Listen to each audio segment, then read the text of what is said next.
Muy bien, vamos a ver ahora un nuevo tema. Este nuevo tema es la finalización del tema de célula, con respecto al último que vimos que fue el ADN. Entonces, el tema que vamos a ver se llama implicaciones de la manipulación genética. Para poder entender este tema, primero hay que entender qué es la manipulación genética. Bueno, para poder entender la manipulación genética lo vamos a entender a través de un experimento. Que nos dice que en 1959 hubo un científico ruso llamado Dmitry Belayev. Él se dedicaba a la cría de zorros en diferentes granjas. Entonces, ¿qué es lo que observó él? Bueno, él lo que se dedicaba era a reproducir todos estos zorros para ir obteniendo nuevas generaciones. Entonces, él se dio cuenta, o más bien, él lo que hizo es de que él tenía zorros tranquilos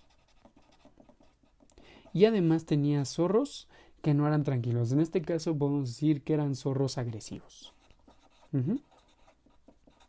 Entonces, ¿qué se fue dando cuenta? Eh, él fue reproduciendo o él fue juntando a zorros tranquilos y a zorros agresivos.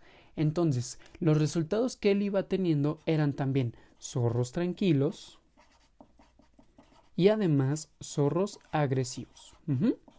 Pero después de la primera generación a la segunda generación, aquí ya no reprodujo a los zorros agresivos, sino que únicamente reproducía a los zorros tranquilos. Entonces, supongamos que aquí le salía un zorro tranquilo y aquí otro zorro tranquilo.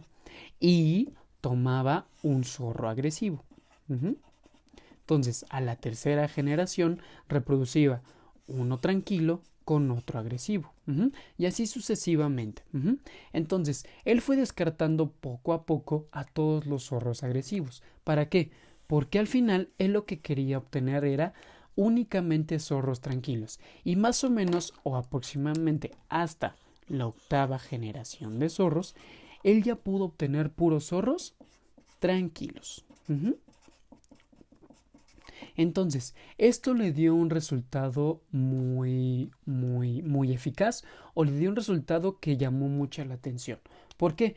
Porque de acuerdo a este experimento lo que él se dio cuenta es que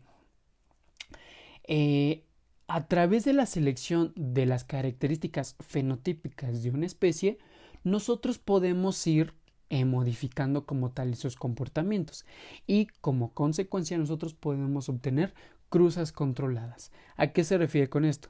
Como Dimitri él escogía puros zorros tranquilos, y como el que ser tranquilos es una característica física o una característica fenotípica que tenían como tal los zorros, lo que pasó es de que esa característica se fue presentando ya a partir de cierta generación comúnmente. Entonces, por ejemplo, a partir de la quinta generación, a lo mejor ya la mayoría de los zorros eran tranquilos. Si comparamos de la generación 1 a la generación 4, ahí encontrábamos ya zorros que eran agresivos y además eran tranquilos.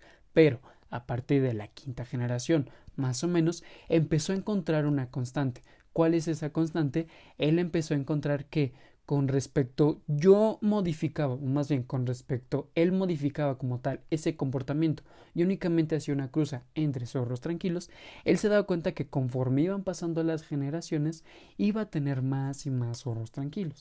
Entonces, a eso él definió como manipulación genética.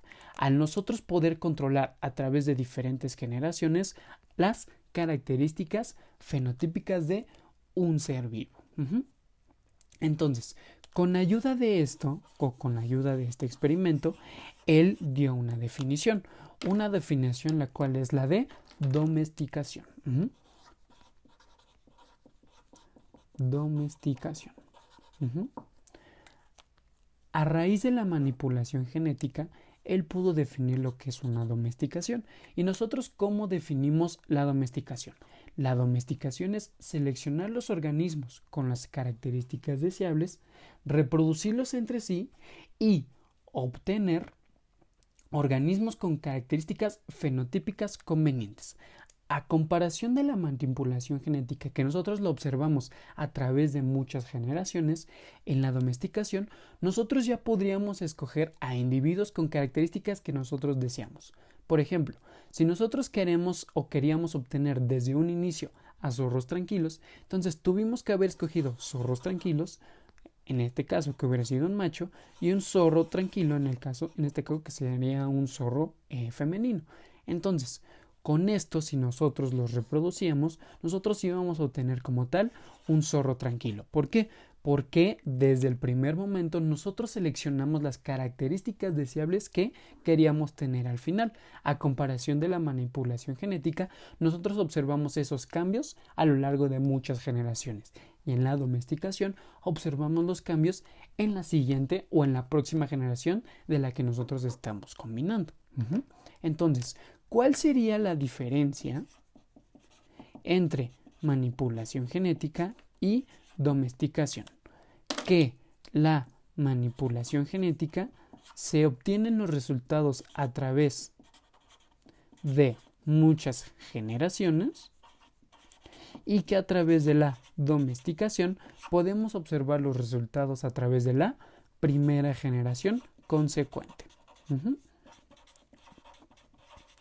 ¿Por qué pasa esto? Porque en la manipulación genética nosotros vamos encontrando poco a poco esas características deseables que nosotros necesitamos. Pero en la domesticación nosotros desde un principio ya buscamos las características deseables. Por eso los resultados los encontramos más próximos a comparación de una manipulación genética.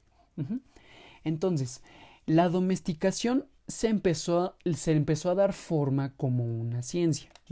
¿Por qué? Porque nosotros estudiamos no solo la domesticación en animales, también nosotros estudiamos la domesticación en, por ejemplo, en frutas, en verduras, en hortalizas, en semillas, etc. Entonces, la domesticación comenzó a dar paso a una nueva ciencia.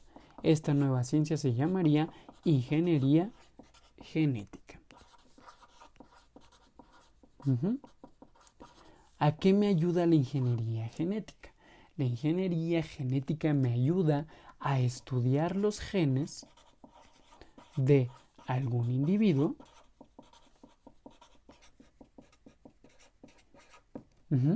y observar cuáles son los responsables o cuáles son las características responsables de cada una de las características fenotípicas. Entonces, si yo a través de la ingeniería genética estudio los genes, yo puedo ir determinando qué gen se va a juntar con qué otro gen. ¿Para qué? Para poder entender cómo yo voy a obtener una característica fenotípica deseable. Recordemos que las características fenotípicas son aquellas características que se presentan en un ser vivo en forma de características físicas, como por ejemplo color de ojos, color de cabello, tamaño, altura, etc. Entonces, la ingeniería genética a eso me ayuda, a poder entender cómo yo puedo ordenar las diferentes genes de los dos ADNs. ¿Para qué?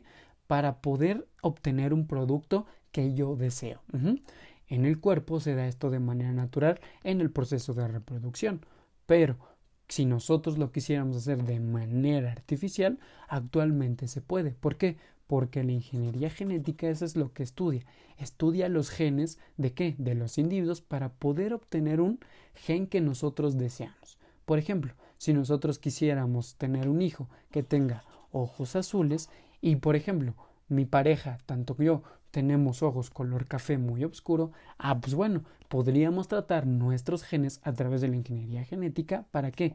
Para que nuestro hijo pudiera obtener estos ojos muy claros. Pero claro, esto tiene un costo muy, muy alto.